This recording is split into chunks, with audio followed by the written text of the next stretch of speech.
LasVegasDiscount.net's the best there is. Save up to 50% on your next Vegas trip. And travel, rental, shows, and tours. Find the deals you're looking for. LasVegasDiscount.net. LasVegasDiscount.net. If you're going to Vegas for deals that are the best, visit LasVegasDiscount.net.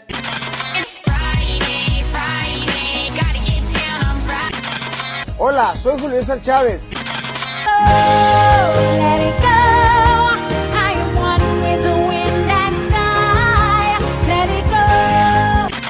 That's lights out, baby. Lights out all day. I just make it, and this is crazy, but here's my number, so call me maybe.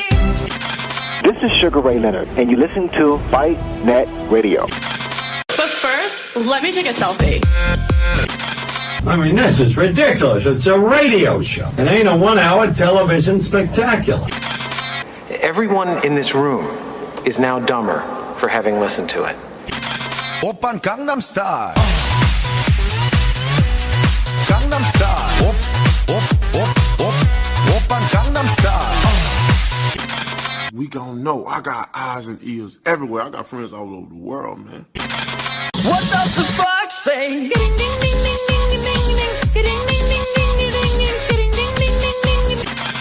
Okay, hold on. Remember, that's not me. Alegría Macarena, que tu cuerpo para dar la alegría y cosa buena. Dale a tu cuerpo alegría Macarena.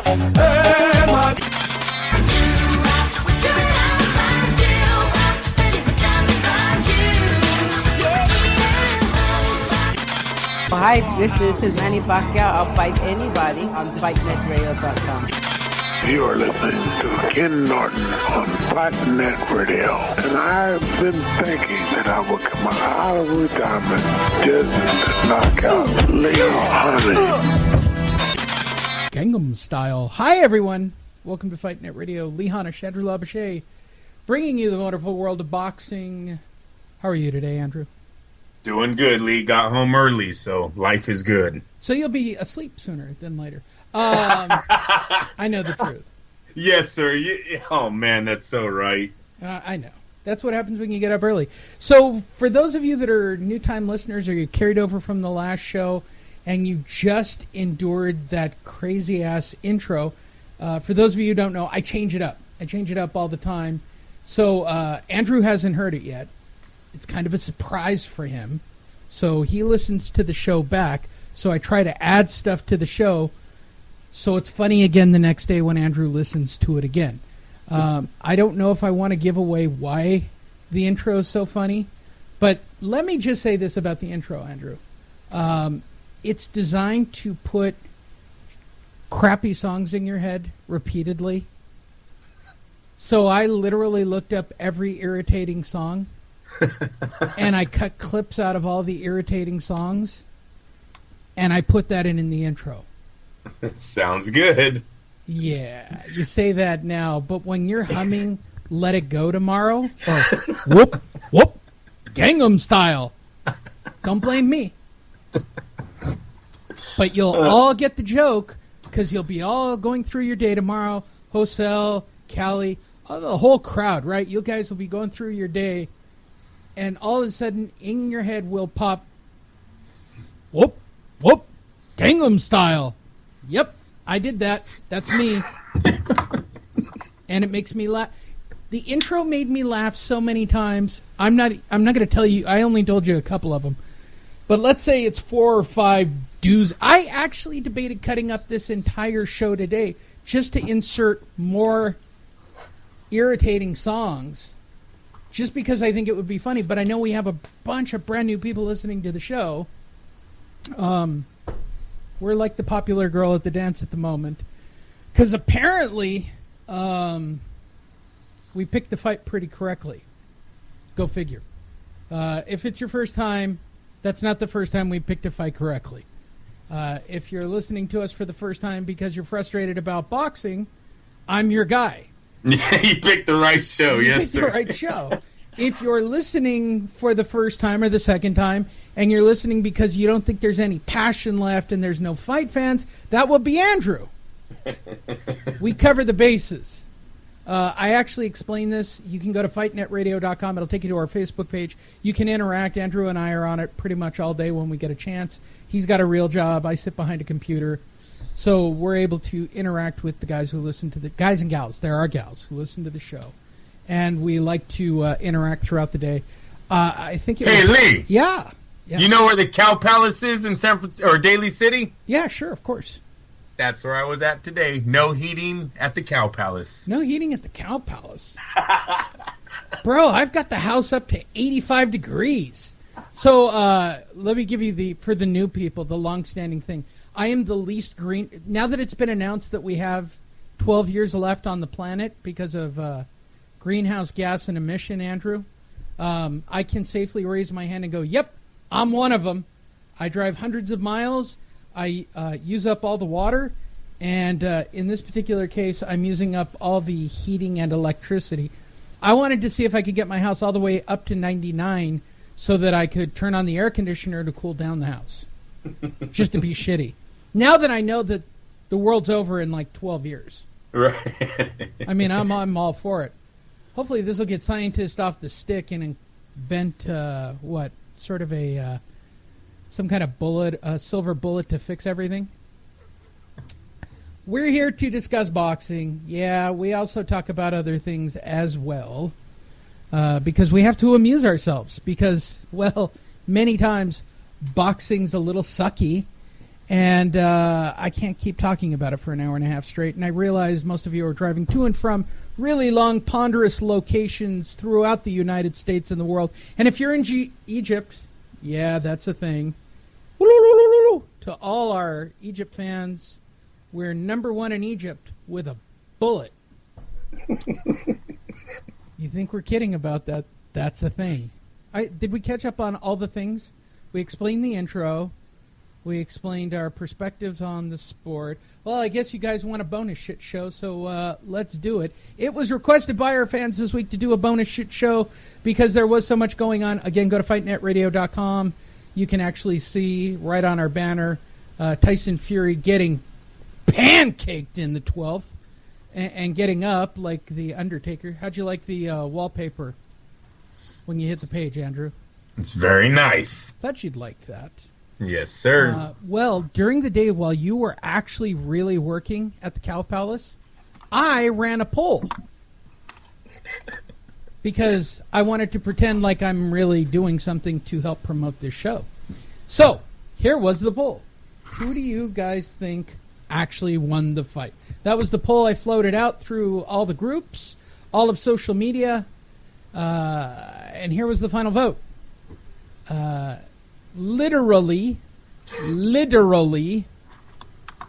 based on the votes we have at the time, an overwhelming 70% of people seem to think that Tyson Fury won that fight. Yeah. I'm not going to say this because everybody's going to think I'm racially motivated on this. However, the 20% or 30% or so that voted for Wilder seem to be very urban. Including my favorite rapper, Ice Cube, who thinks that Deontay was robbed as well. You know, you get that with every race, though, when they're backing their fighter, right? I mean, come on. If he was Mexican, you'd have a... No, when have you seen me back a white fighter? Ever. Other than he's going to get knocked out tonight. I said a Mexican, to be honest with you. Okay, that's a good example, right? But how many of them are really behind Canelo? I mean, he really crapped all over the fans. It took a lot for them to, jump off the Canelo bandwagon. He literally had to put on the performance of his life and beat Triple G to get fans back. He had to take a beating, right? He literally had to take a beating to get his fans back. That was sad. That's accurate. Yeah, it is. Yes, it is. I know. I don't want to break it to Deontay Wilder or Deontay Wilder's fans, but if you want to get your crowd back, like if you really want people on your side outside of Tuscaloosa, Mississippi, or wherever the hell, whatever armpit of America you're from. And by the way, if you're listening to the show for the first time and you are from Mississippi, Arkansas, Kansas, Oklahoma, well, he's from Alabama. Alabama, Tuscaloosa, yeah, whatever. Anywhere that they call the panhandle from Florida on up, where hurricanes and tornadoes go through, yeah, I think you live in a shithole. I live in California. I'm just being honest with you. It's not anything. We have new listeners. They might think that's racially biased, Andrew, and I don't. Hashtag me too, Andrew. I'm all about being politically correct as the new face of Fight Net Radio. Very nice. Very nice. So I want to clarify before I start getting hate on Twitter. I started retweeting. You have to be politically correct when you start getting involved with Twitter again, because you will. I made a comment once about Colin Kaepernick that lit up my Twitter tree. Oh, yeah. It could be over, Lee. It could be over.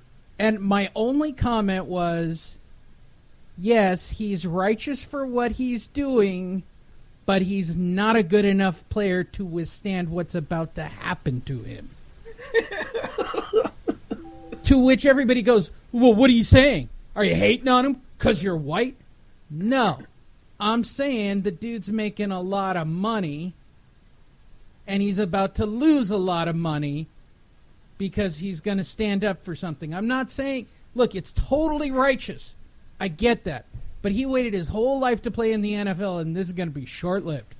Yep. Man, I had to talk that thing down for so long. It was ridiculous. And you know what? There's vacancies right now with teams with no quarterback, and they still won't call Colin Kaepernick. No, sir. That's a sad reality to the NFL right now. He's pissed all over the NFL so hard that nobody will touch him. They don't even want to start that again. They're not even going down that road. They've got past it, and they're not looking back. So no, I don't see him ever. Well, that's kind of the theme of today's show, Andrew. I mean, Wilder's on this one-man campaign, right? Yes, sir. Wilder's sort of on this one-man campaign of pissing all over Fury to make sure that he either gets a rematch or gets Anthony Joshua. And Tyson Fury has literally taken the high road this week of doing the, if I can get up, mate, you can get up, mate. Right? That's been everything that's going out in the media. It's Wilder doing the, I'm a bad dude who knocked him down twice. Well, dude, you threw 4 punches. I guess you're a bad dude because you threw 4 punches, and 2 of the 4, 50% of the punches you threw, knocked a dude out. I'm legit. I can safely say this.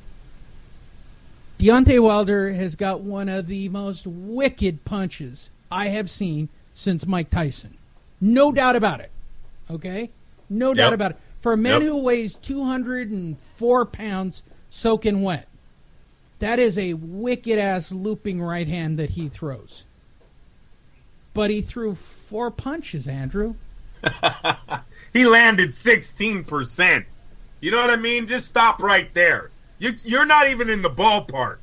If you do anything in life and only get 16% of it wrong, you failed. Right, Lee? Yeah. That's an F. Wait, by the way, that's an F. That's an F. That's an F. If my daughter came home with 16% on her quiz, but Daddy, I could be heavyweight champion. No, you can't. You'd get a draw. Actually, get it right, and you'd still fail. And you got to drop them hard in the 12th And by the way, I would also tell my daughter if she came home with a 16%, trying to tell me she could be the next heavyweight champion, I would also say to her, "You're not getting invited on Kelly and Kathy Lee or the Today Show to explain your point of view either. Colin Cowherd is not having you on ESPN to explain the F on your test." On the other hand, Deontay Wilder keeps going on, and here's the worst part about the Deontay Wilder Salvage My Image tour. He's legit not talking about the 16%, and nobody's throwing fastballs at him. He's just basically going, knocked him down twice. Yep, you're right. What do you got to say about that? Now a broken arm. How about that one, Lee? Yeah, okay. Broke his arm with surgery. We have no photos? No photos. You would think in today's world, Deontay Wilder would have taken some kind of